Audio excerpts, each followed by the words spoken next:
Well, it's a privilege to be here and to be connected to this Burke Lectureship. It's the privilege of my life for 30 years to have worked with gang members and to find my heart realigned and my life altered forever because of the thousands of men and women I've been privileged to know. People like Joey Ray, a guy who I met when he got out of Mule Creek State Prison, and he came to work at Homeboy, and he went through our phases in our 18-month program, and at some point he was called upon to give talks, and he was quite good, and then he was in demand, and he was this was a gift he discovered he had. And then so one night we went out to dinner, and he was giving me tips on how to speak publicly. And he said, you gotta pepper your talk with self-defecating humor.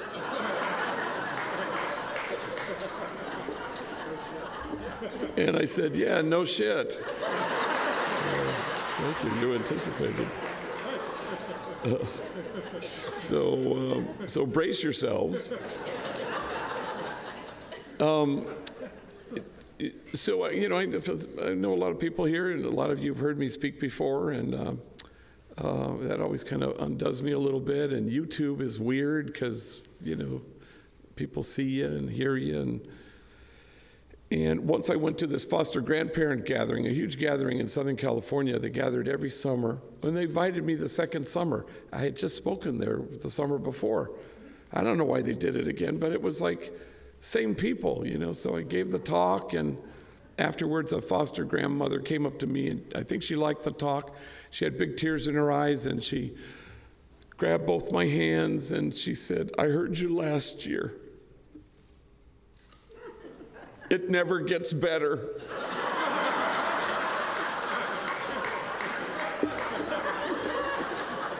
So, kind of hoping she misspoke there, but. So anyway, I think what we're about here is that we're trying to imagine the world to look differently than it currently looks, and so we want to make God's dream come true and somehow identify what that dream is. We want to ask ourselves, what is the thing that really quenches God's thirst?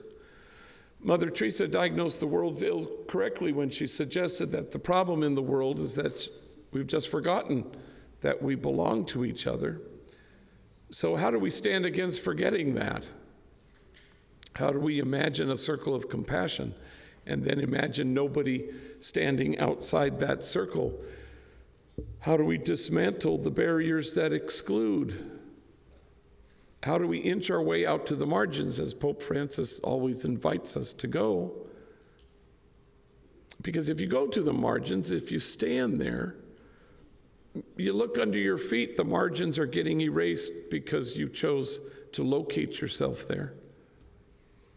And you stand with a kind of intentionality and particularity. You stand with the poor and the powerless and the voiceless. You stand with those whose dignity has been denied. And you stand with those whose burdens are more than they can bear. And every once in a while, everybody in this room has had the privileged moment to be able to stand with the easily despised and the readily left out, with the demonized so that the demonizing will stop, and with the disposable so that the day will come when we stop throwing people away. And I suspect if kinship happened to always be our goal, we would no longer be promoting justice. We'd be celebrating it.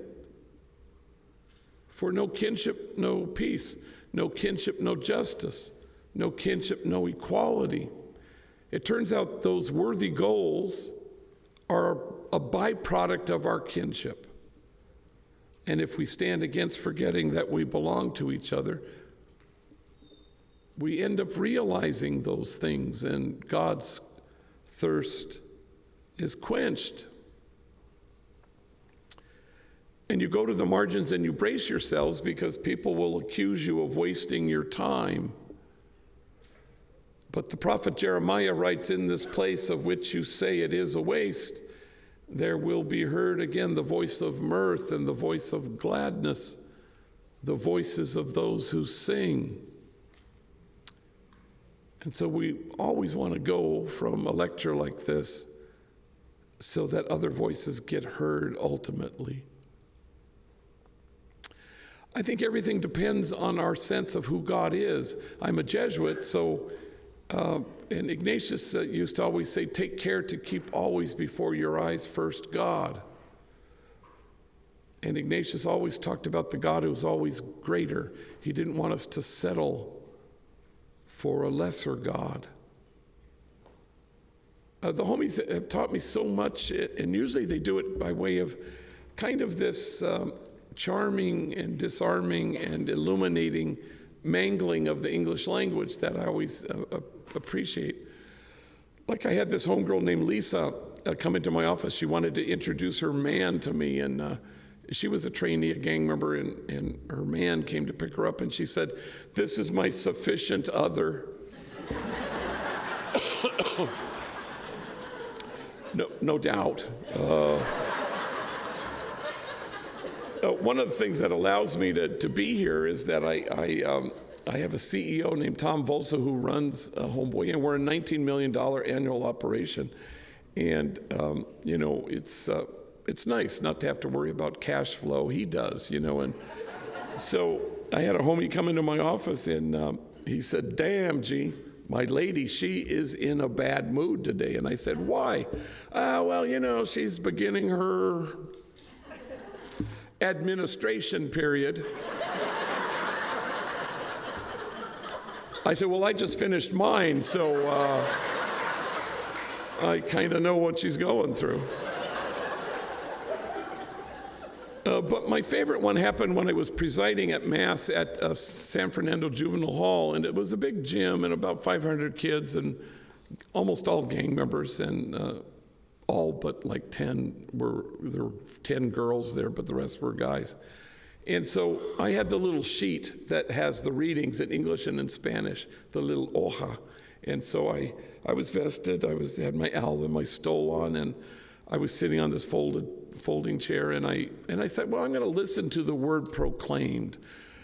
So I put the sheet on my lap and I closed my eyes, and the homies got up and they read the first reading and whatever, and the psalm, the kid got up to read the psalm, and with an overabundance of confidence, he said, "The Lord is exhausted."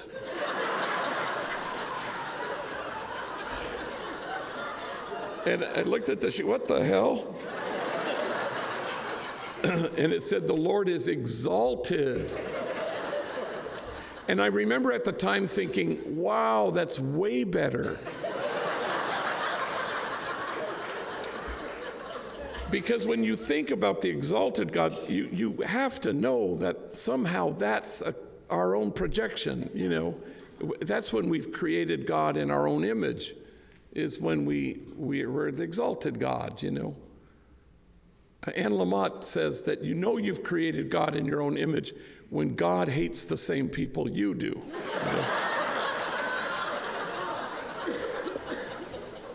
But I like the exhausted God. It's like, when somebody says, "How are you feeling?" "I'm so tired," but it's a good tired. You know what that is. I had the grandkids all weekend, or I helped my friend move into her apartment, whatever. But it's a good tired. Why? Well, it's the feeling of self-extension. It's the feeling of expending yourself for the other.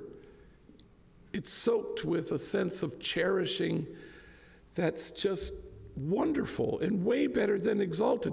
Who wants to spend eternity with an exalted God?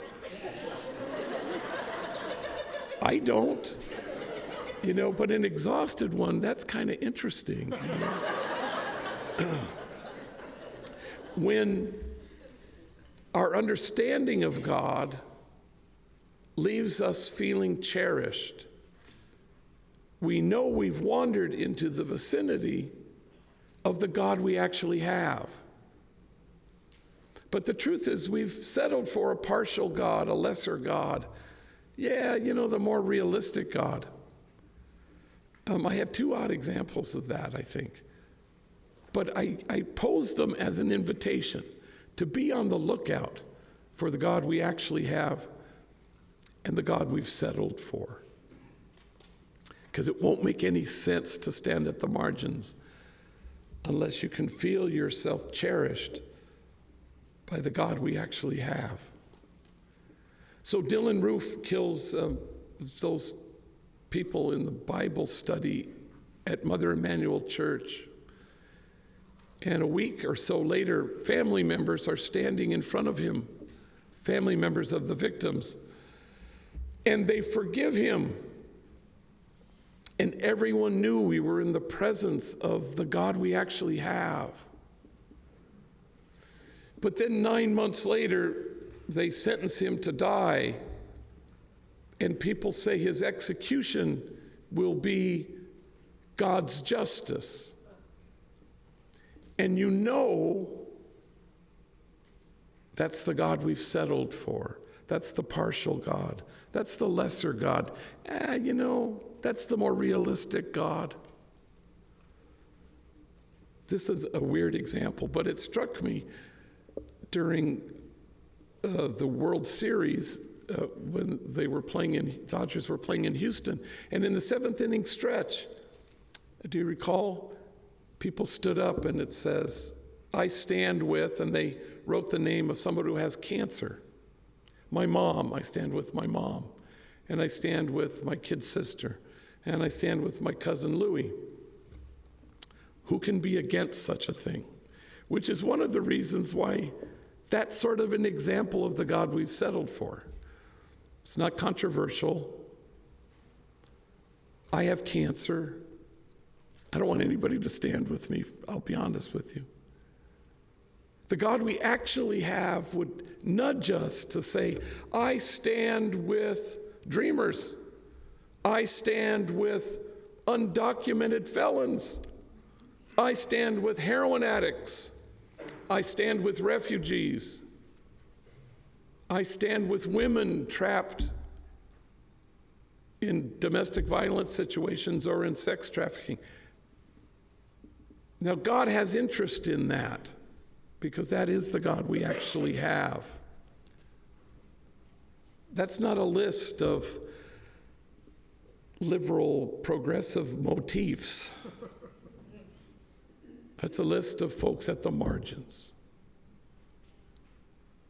I think that's an important thing as we grow in understanding of the God who's always greater. Otherwise, we settle. So the homies have taught me so much, and they've taught me about kinship, they've taught me about connection, and they've taught me how to reimagine the circle widening so that nobody is outside of it. But in the last 10 years, they've taught me how to text, and I am so grateful to them because I find it sure beats the heck out of actually talking to people. And I'm pretty good at it, LOL and OMG and BTW, and the homies have taught me a new one, OHN, which apparently stands for, oh, hell no. And I've been using that one quite a bit lately. I know I can't be alone in being vexed by this autocorrect thing, so I had a homegirl named Bertha one Sunday say, where are you at? And I said, I'm about to speak to a room full of monjas. And monjas is Spanish for sisters, nuns, about to speak to a room full of monjas. I pushed send. Autocorrect told her I was about to speak to a room full of ninjas.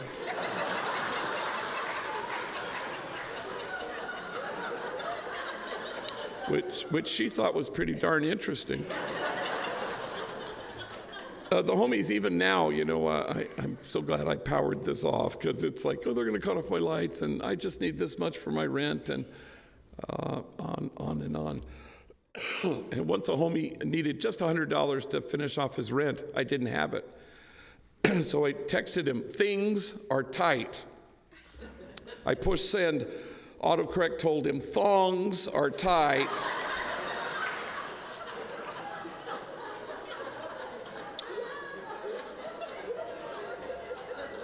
And he wrote back, sorry to hear that.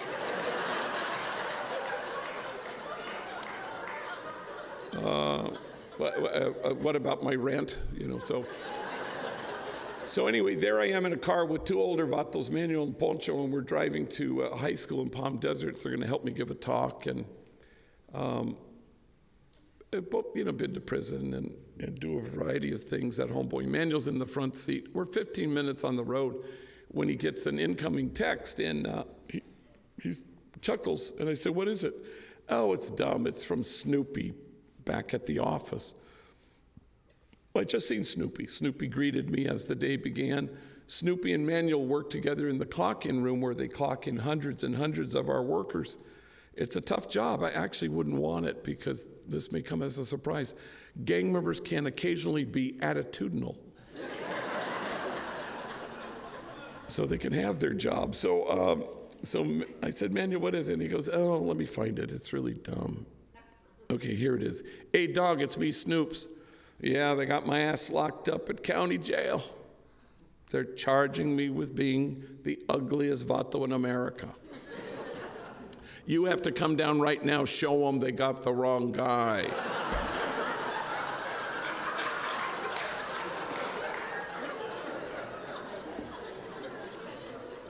Well, I nearly drove into oncoming traffic. The three of us, we laughed so damn hard. And then I realized that Manuel and Snoopy are enemies. They're from rival gangs. They used to shoot bullets at each other because I remember. But now they shoot text messages. And there's a word for that, and the word is kinship. How do we obliterate once and for all the illusion that we are separate, that there is an us and a them? All of us are engaged in service. All of our kids are engaged in service. All of our grandkids are engaged in service. This is decidedly a good thing. But service is where you begin. The problem comes if you end there, because there's a distance in service, You want to make sure there is no daylight. You want to arrive at some exquisite mutuality. That's the point of going to the margins. One of the great privileges of my life was knowing Cesar Chavez as a friend. And he was the best listener I've ever met in my life. If you were talking to him, I don't know how he did it. It was laser beam focused.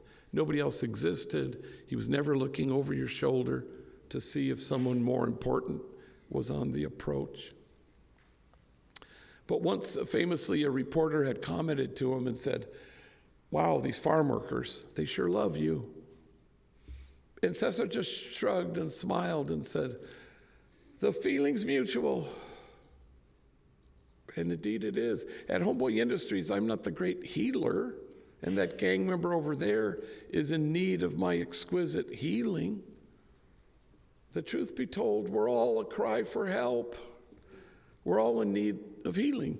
This is one of the things that connects us and unites us as members of the human family, so that there is no daylight that separates us. And no homie found more job opportunities than a kid we all called Dreamer. I knew him from the housing projects in my parish, Pico Gardens housing projects. Smart kid, super intelligent, though I don't recall that he ever attended school. A dangerous sense of humor that I just love, because he's in his 40s and has a house and wife and kids. And he's doing well now. But in his early 20s, he was kind of a yo-yo in and out of being locked up, and I'd find him a job in the private sector or in one of our enterprises, and he'd always gravitate back to vague criminality, something involving drugs, the sale of or the use of, and then he'd wander back to me. This was a period that kept repeating itself. And so this one time he got out of county jail, a 4-month probation violation. And he says what homies often say, "This time it'll be different." And I said, "Well, all right." So like a menso, I called a friend of mine named Gary, who owned a vending machine company in Alhambra. He had hired homies in the past. Maybe I'm thinking he'll do it again. Sure enough, he says, "You tell that guy he can start tomorrow." That's a holy man right there. So Dreamer began work the very next day at the vending machine company. 2 weeks later, there he is again in front of my desk. And I really could not believe it. I said, Híjole, Madre Santa, here we go all over again. But this time he reaches into his pocket and he pulls out his paycheck and he waves it proudly. He says, damn, G, this paycheck makes me feel proper. I mean, my mom, she's proud of me, and my kids, they're not ashamed of me. And you know who I have to thank for this job. And I said, well, just who? And he looked at me funny. He said, well, God, of course. I said, oh, sure, no. That would be God, yeah. You thought I was going to say you. I said, no, gosh, God's number one, yeah. He said, you are so lucky we're not living in them Genesis days. I'm sorry, them Genesis days? He goes, yeah, because God would have had struck down your ass already by now, he said. And the thing I most remember was we just fell out of our chairs laughing. And I defy you to identify exactly who's the service provider, who's the service recipient. I don't know. It's mutual. So Homeboy Industries was born a long time ago, in 1988, when I was pastor of the poorest parish in the city of Los Angeles, Dolores Mission, nestled in the middle of two public housing projects, Pico Gardens and Aliso Village. We had 8 gangs at war with each other, which is unheard of in public housing, making it, according to the LAPD, the place of the highest concentration of gang activity in all of Los Angeles was my parish. LA County, there are 120,000 gang members currently and 1,100 gangs. I buried my first young person killed because of this sadness in 1988, and I buried my 222nd 2 weeks ago. Not all from that community, obviously, but I know a lot of gang members. I get asked to do this. The first thing we did was we started a school because there were so many middle school, junior high-aged gang members who had been given the boot from their home school. Nobody wanted them. So they were wreaking havoc in the projects during the day and night, and violent and selling drugs and writing on the walls. So I would go out to them and I'd isolate them and I'd call them away from the group. I'd say, hey, you know, if I found a school that would take you, would you go? And to my surprise, every single one said, yeah.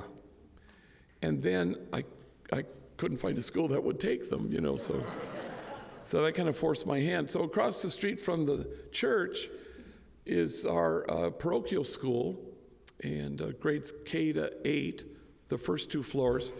But the entire 3rd floor was the convent where the ninjas lived. And so I gathered all the nuns together in the living room, and I sat them down, and I said, look, you know, would you guys mind, you know, moving out? And we could turn the convent into a school for gang members, you know. And they looked at each other, and then they looked at me, and they said, sure. And that was the extent of their discernment process. And then they came in large numbers to church property, which begged this question.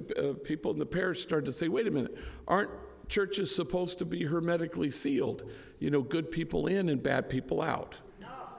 And so I thought that was a good gospel challenge. And then the homies who came to our school said, if only we had jobs. So myself and the women in the parish, we marched around the factories that surrounded the housing projects trying to find felony-friendly employers, and that wasn't so forthcoming.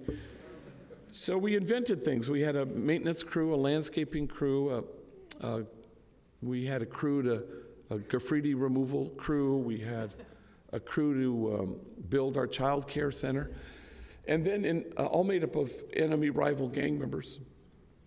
In 1992, after the Rodney King verdict, the whole city of Los Angeles exploded, and every pocket of poverty ignited itself, except my parish. So the LA Times wanted to know why, and so they asked me, and I said, well, maybe it's because we had 60 strategically hired rival enemy gang members working together. So they had a reason to get up in the morning, and a reason not to gangbang the night before, and a reason not to torch their own community. So a movie producer named Ray Stark read this article, and he summoned me, and he happened to have $500 million. And he said, what should I do with my money?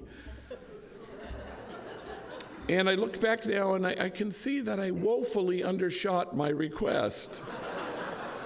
So I said, why don't you buy this bakery across the street from the school, and it's got ovens. We can put hairnets on rival enemy gang members, and they can bake bread, and we can call it Homeboy Bakery.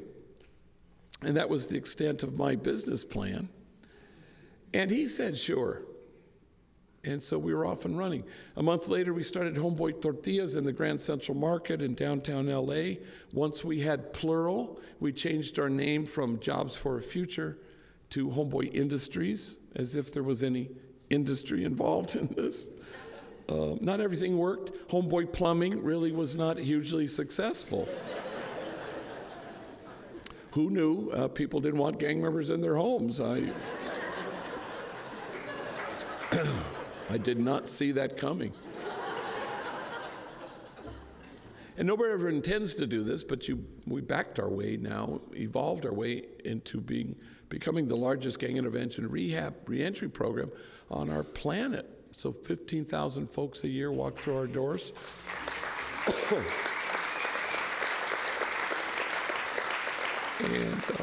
And the centerpiece is our 18-month training program, and they all want a piece of that because that's a paid gig. And the only folks we accepted to the program are serious and violent offending gang members who want to hang up their gloves and imagine something different. So part of their program is we have therapy. Everybody's in therapy. We have 5 paid therapists and 42 volunteer therapists. Everybody has a case manager. We have curricular offerings from anger management and parenting, all the things you'd expect. We have lots of educational things. Still have a school. Free tattoo removal. No place on the planet removes more tattoos than we do. We have a designated clinic in our headquarters. We have 1 paid physician assistant, and we have 47 volunteer doctors, all certified. 36,000 treatments a year, Monday through Friday, 9 to 5.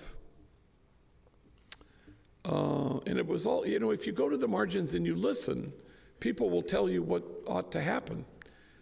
The strategy presented in the gospel, the one of Jesus, is to listen to the folks at the margins. Humility asks the question, what would help? Humility says, here's what your problem is. Here's how you fix yourself. And so if you listen, the folks at the margins will tell you what they need. So tattoo removal was simply born because of a guy named Frank who wandered out of Corcoran State Prison. 2 days out of prison, he shows up, sits in front of my desk. I'd never met him before. And tattooed on his forehead, filling the entire space like a damn billboard, are the words, and pardon my French, but it says, "F the world." And he says, I am having a hard time finding a job.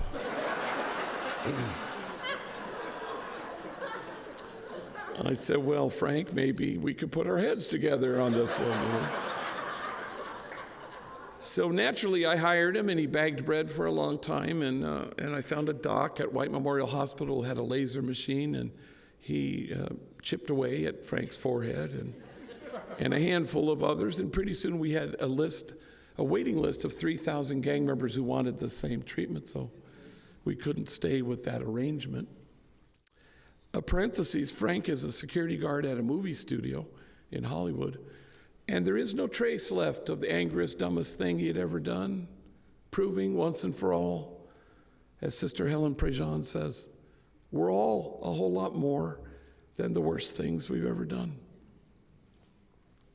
And so we have all our training programs and enterprises. We have solar panel installation training program.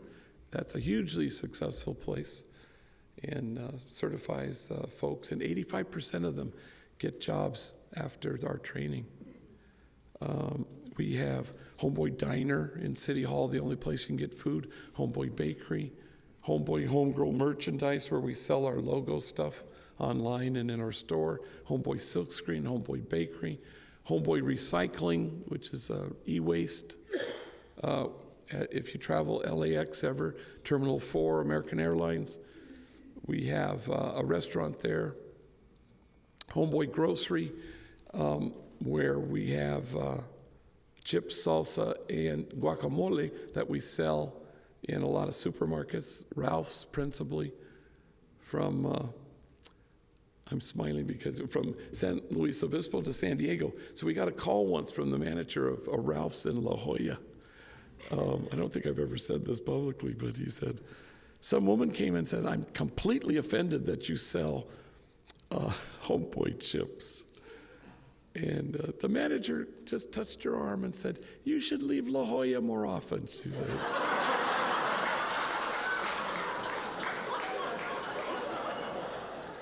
Which is a surprising tact, you know. And we have Homegirl Cafe, where women with records, young ladies from rival gangs, waitresses with attitude will gladly take your order. It's kind of a who's who. If you go there, you'll run into all sorts of people. Jim Carrey, movie stars, you know, Jack Black, Forrest Whitaker, elected officials. Once the entire Dodgers came, that was pandemonium. Once, with only 2 hours' notice, Secret Service called and said that Vice President Joe Biden wanted to have lunch at the famous Homegirl Cafe. He was vice president at the time. And, you know, motorcade, entourage, selfies with Uncle Joe. I wasn't there. I was making my annual silent retreat. And when I got back, a homie named Louis Mora, it gave me the debrief. You know, he said, while you were gone, we were visited by the Vice President of the United States, Mitt Romney.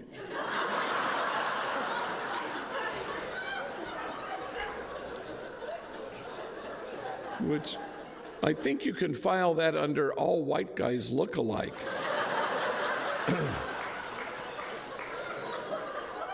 And I think we added a current affairs class shortly thereafter.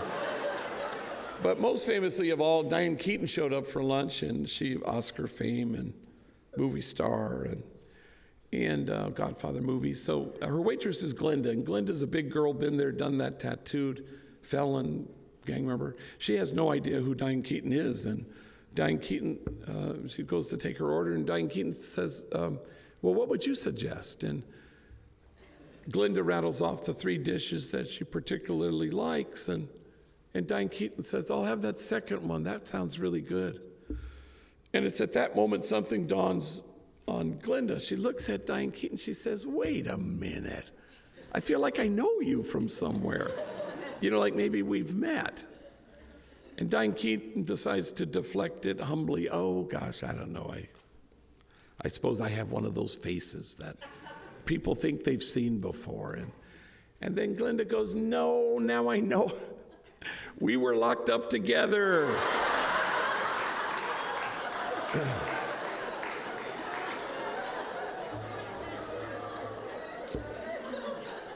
Yeah, that just took my breath away. I don't believe we've had any further Diane Keaton sightings now that I think of it. But suddenly, Kinship so quickly, Oscar-winning actress, attitudinal waitress, exactly what God had in mind. And I suppose we need go no further than just hearing Jesus speak to the gathered, that you may be one. That's the thing that quenches God's thirst.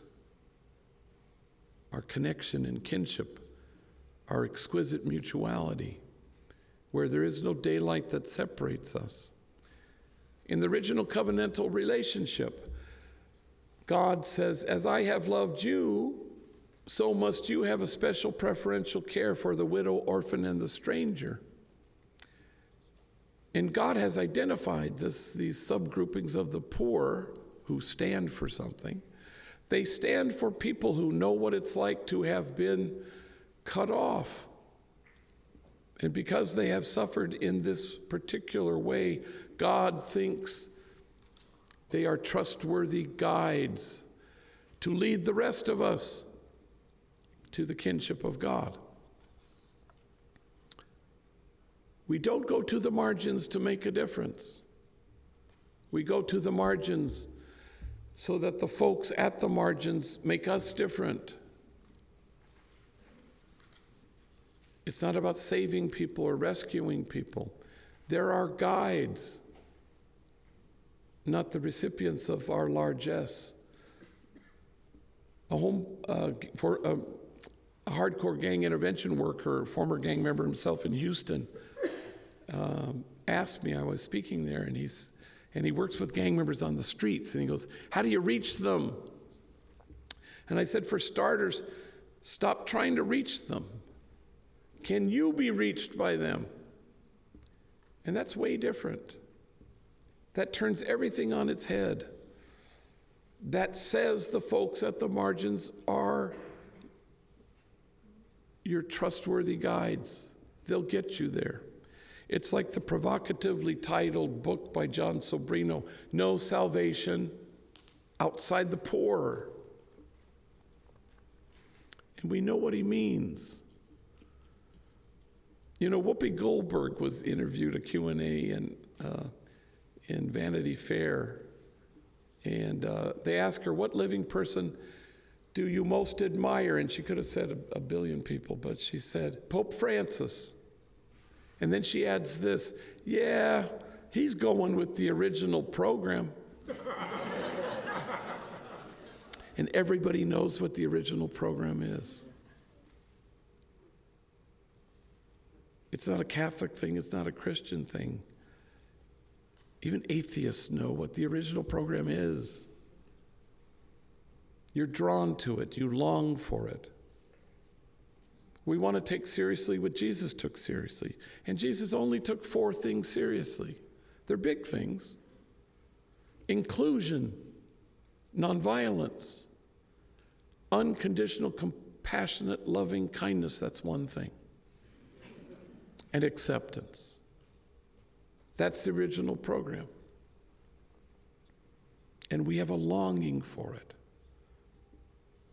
Because we know that's the God we actually have. All of us are called to be enlightened witnesses, people who through your kindness and tenderness and focused, attentive love, return people to themselves. At Homeboy, we're allergic to the notion of holding the bar up and asking folks to measure up. And there's a reason for that, because our exhausted God never asks that of us, ever. Instead of holding the bar up and asking folks to measure up, we hold the mirror up and tell people the truth, knowing that my truth is your truth, and your truth is a gang member's truth, and it's all the same truth. And here's the truth. You are exactly what God had in mind when God made you. And then you watch folks, especially those on the margins, as they become that truth, as they inhabit that truth, and no bullet can pierce it, no 4 prison walls can keep it out, and death can't touch it because it's huge. But everybody in this room knows that you have to reach in and dismantle the messages of shame and disgrace that get in the way, that keep people from seeing their truth. In the Acts of the Apostles, they have this line that's intriguing to me. And it says simply, and awe came upon everyone. It suggests that the measure of health in our community may well reside in our ability to stand in awe at what the poor have to carry, rather than stand in judgment at how they carry it. So some years ago, I was invited to speak in Richmond, Virginia, to 600 social workers. And I knew it was an all-day gang-in service from 9 to 5. I figured maybe do the keynote at the beginning, speak at lunch, or maybe close the day. So I bought my ticket. A week before I was to fly, I pulled the letter out, and to my horror, I discovered that I was to be the only speaker all damn day, 9 to 5. And I said to myself, oh, hell no. So I invited two homies in, Andre and Jose, trainees in our 18-month training program, gang members. I sat them down. I said, look, you're flying with me to Richmond, Virginia at the end of the week. I'd like you to get up and tell your stories. Take your time.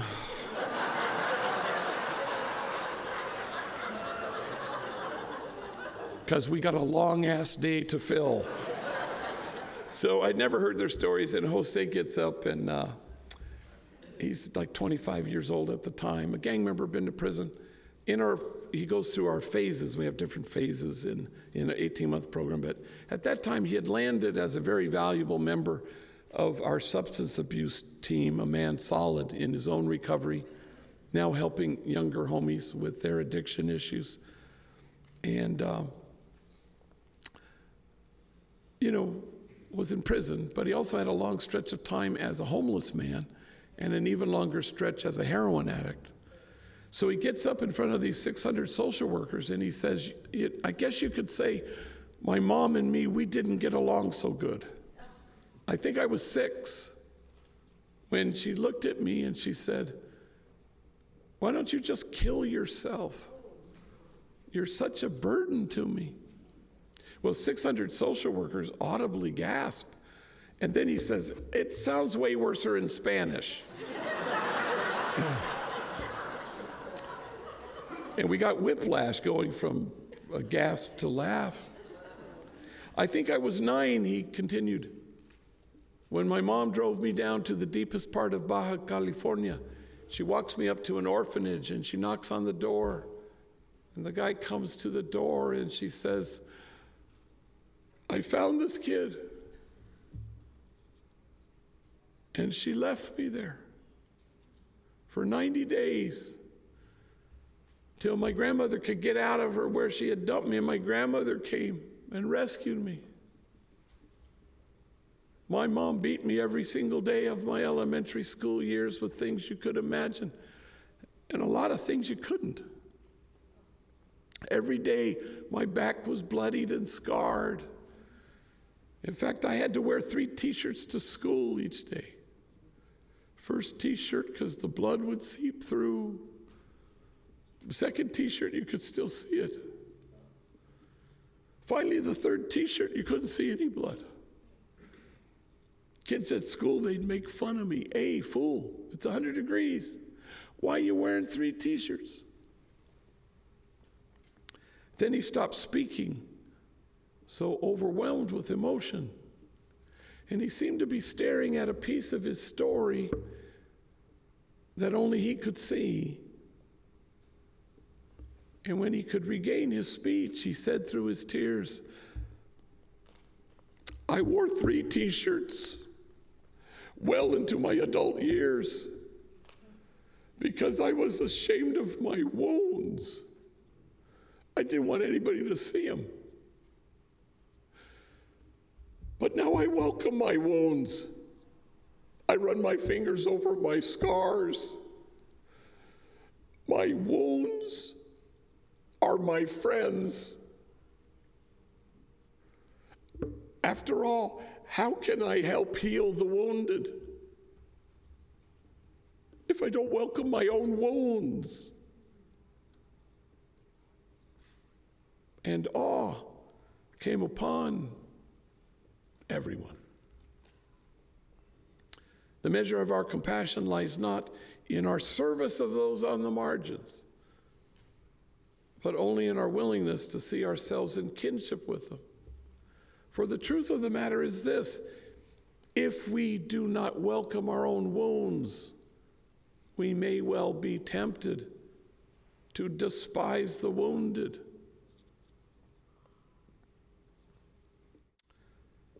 I'm going to end with this story. So before I tell you that story, though, I was interviewed once on the Christian Broadcast Network, and this lady was asking me what we do at Homeboy, and I did the same litany that I told you about. I went on and on about tattoo removal and bakery and training and therapy and healing, that it's a community of tenderness. And when I finished the litany, she looked at me and she said, yeah, but how much time do you spend each day at Homeboy Industries, praising God? I didn't know what to say. So I said, all damn day. And I don't think she liked that answer very much. But it begs the question, what kind of praise does our exhausted God have any interest in? So it occurs to universities sometimes to force their students to read my book against their will. And I'm not complaining. And so my alma mater, Gonzaga University in Spokane, forced the incoming freshman class to read it as an all-year read, and so they invited me. And there was going to be a big venue, like 1,000 people. And they said, could you bring 2 homies with you?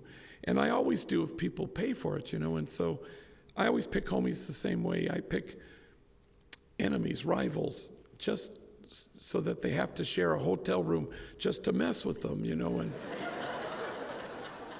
and I always pick homies who have never flown before, just for the thrill of seeing gang members panicked in the sky.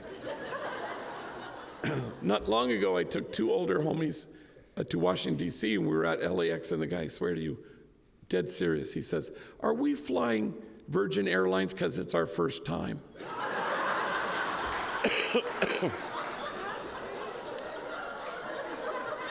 I guess it's a requirement. We'll be coming home on American. So I've done this hundreds of times. I picked a homie, Bobby, an African-American gang member who at the time worked in the bakery, and Mario, who at the time worked in our merchandise store. I've done this so many times, men and women. I've never picked anyone quite like this kid, Mario. He was absolutely petrified of flying. In fact, he was hyperventilating. And we hadn't even boarded the plane yet. And so we're at Burbank Airport, and big bay windows, Southwest Airlines, big planes. But they don't have that hermetically sealed chute to enter to board the plane. You have to walk out onto the tarmac like you're the president. And they have the steps that lead to the front of the plane and the steps that lead to the back of the plane. That's the big feature there. And I'm sitting with Mario, and Bobby's off walking somewhere, and our plane arrives. It's early morning, and I go, that's our plane. Literally like that, and I think this kid may die before he actually climbs those stairs, And our flight crew arrives, and it's early morning, and 2 flight attendants, females, with very large cups each of Starbucks coffee, they're schlepping up the front steps. And Mario goes, when are we going to board the plane? I said, as soon as they sober up the pilots.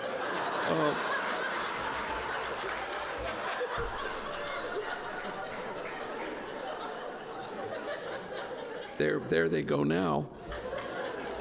All right, maybe I shouldn't have said that, so I should tell you that Mario, in my 30-year history at Homeboy Industries, is the most tattooed individual who's ever worked there. So he's all sleeved out, neck blackened with the name of his gang, head shaved, covered in tattoos, forehead, cheeks, chin, eyelids. And I'd never been in public with him, and so at one point he and I are walking through the airport, and people are like this, and mothers are clutching their kids a little more closely, and I'm thinking, wow, if you were to go tomorrow, not tomorrow, yet we're closed tomorrow, if you were going to go on Monday and ask anybody there, who's the kindest, most gentle soul who works here, they won't say me. They'll say Mario, who currently sells baked goods over the counter in our bakery. Mario is proof that only the soul that ventilates the world with tenderness has any chance of changing the world? So we get to Gonzaga, and there's a big talk Tuesday night, 1,000 people. What they don't tell you is they have 9 other talks prior to that. During the day, this class, this meeting, this lunch, this class, all damn day. And so I tell Mario and Bobby, I'm not going to speak at any of these. I'm going to sit in the back of the classroom. You get up and talk. They were nervous, but they did a good job. Stories of terror and torture and violence and abuse of every imaginable kind. And honest to God, if their stories had been flames, you'd have to keep your distance. Otherwise, you'd get scorched. I would not have survived a day of either of their childhoods. So the nighttime comes, and there are 1,000 people there. And I said, I'm going to just change this up on us a little bit. I go, I want you guys to get up. I know you weren't planning to do this, but get up before me and do a little 7-minute thing, and each tell your story, and then I'll do my thing, and then I'll invite you to stand on either side of me, and we'll field questions. They were terrified because it was such a large number. But they did a good job. Then I invite them up, and yes, ma'am. And so a woman stands. Yeah, I got a question. It's for Mario. First question out the gate. And Mario comes up to the microphone. He clutches the microphone, and he's this tall, skinny drink of water, and he's just terrified. Yes. And she goes, well, you say you're a father, and you have a son and a daughter. They're about to enter their teenage years. What wisdom do you impart to them? What advice do you give them? Mario closes his eyes and he clutches the microphone. And I can feel him trembling, and I can feel the emotions rising. And he's getting a damn hernia trying to come up with whatever the hell he's going to say. And when suddenly he blurts, as soon as he says those 2 words, he retreats back to his microphone clutching, trembling retreat, and I can feel like he is now about to lose the battle with his tears, but he wants to get this whole sentence out.